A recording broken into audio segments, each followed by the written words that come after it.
একজন আর্টিস্ট যখন সেরা অভিনেতা অভিনেত্রী পুরস্কার পায় এর পেছনে ডিরেক্টর অবদান আছে না, তারা তো অভিনয়টা করায়। তো এটাই কষ্ট যে এই ধরনের অ্যাওয়ার্ড শোতে অবশ্যই ডিরেক্টরদের পুরস্কার থাকা উচিত। একজন পরিচালকের প্রথম সিনেমা যে ব্যবসা সফল হবেই বা হবে না এটা কিন্তু বলা যায় না, ডিপেন্ড করে ভাগ্য। কোনো সিনেমার পরিচালকের কেউ বলতে পারে না সব সিনেমা ব্যবসা সফল হবে, ভালো ভালো সিনেমা ব্যবসা সফল হয় না পৃথিবীতে। হ্যাঁ ট্রু, এটা আপনার সাথে আমি সম্পূর্ণ একমত। আপনার প্রথম সিনেমার প্রসঙ্গে যদি আমি চলে আসি, সেই সিনেমা কিন্তু ওই সময় বা ওই বছরে 2018-তে খুব জনপ্রিয় হয়েছিল।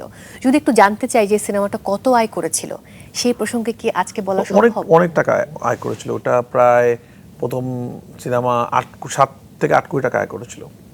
আমরা 2 কোটি টাকা মানে বানিয়েছিলাম, 1.5 কোটি টাকা 2 কোটি টাকা বানিয়েছিলাম। মানে ওই সময়ে এত সংখ্যক আয় আপনারা করেছিলেন এই সিনেমার সিনেমা হয়েছিল ওই সময় ঈদে, প্রথম ডিরেকশন সিনেমা।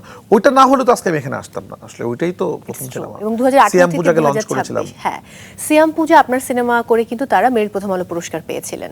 অন্যদিকে যদি আমি একটু তাকাই, সেই সাথে কিন্তু দেখবো শাকিব খান, আফরান নিশো, আচ্ছা এটা না আমি ভাবতেছিলাম মেরিল প্রথম আলোতে প্রত্যেকবার সেরা অভিনেতা অভিনেত্রী আমার এখন পর্যন্ত রেকর্ড। হ্যাঁ, এবং আফরান নিশো কিন্তু জাতীয় চলচ্চিত্র পুরস্কারও পেয়েছে। সিয়াম আহমেদ পূজা, তারপরে মিম বিদেশিরা মিম পরাণে, সুরঙ্গতে ইমন পেয়েছে আপনার মানে একদম সিরিয়াল ভাই। মানে যেবার আমার সিনেমা ছিল না সেবার ফজলুর রহমান বাবু পেয়েছিল খাঁচাবে তসিম পাখিতে। মেরিল প্রথম আলোতে সেরা অভিনেতা অথবা সেরা অভিনেত্রী সবসময় রায়হান রাফি সিনেমা ছিল এখন পর্যন্ত। তুফান, এবার জানি না তাণ্ডবে কি হয়, বা তুফান পর্যন্ত যতবার মেরিল প্রথম আলো হয়েছে অভিনেতা অভিনেত্রী রায়হান রাফি হয়েছে। আর কষ্টের জায়গাটা কোথায় কোথায় এটা একটু বলি, কারণ মেরিল প্রথম আলোর সাথে তো মাছরাঙা টিভিও জড়িত বলতে কি আমাদেরই তো প্রোগ্রাম, আপনাদেরই প্রোগ্রাম, তাহলে তো কমপ্লিট এখানে করে যেতে হবে। একজন আর্টিস্ট যখন সেরা অভিনেতা অভিনেত্রী পুরস্কার পায় এর পেছনে ডিরেক্টর অবদান আছে না, তারা তো অভিনয়টা করায়। তো এটাই কষ্ট যে এই ধরনের অ্যাওয়ার্ড শোতে অবশ্যই ডিরেক্টরদের পুরস্কার থাকা উচিত, বিভিন্ন এখানে ডিওপি পুরস্কার থাকা উচিত।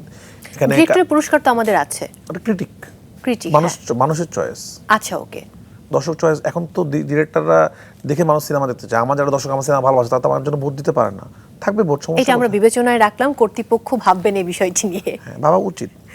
যে ডিরেক্টর যেহেতু সিনেমা বানায়, ডিরেক্টররা যেহেতু ক্যাপ্টেন অফ দ্য শিপের জিনিস থাকবে না কেন?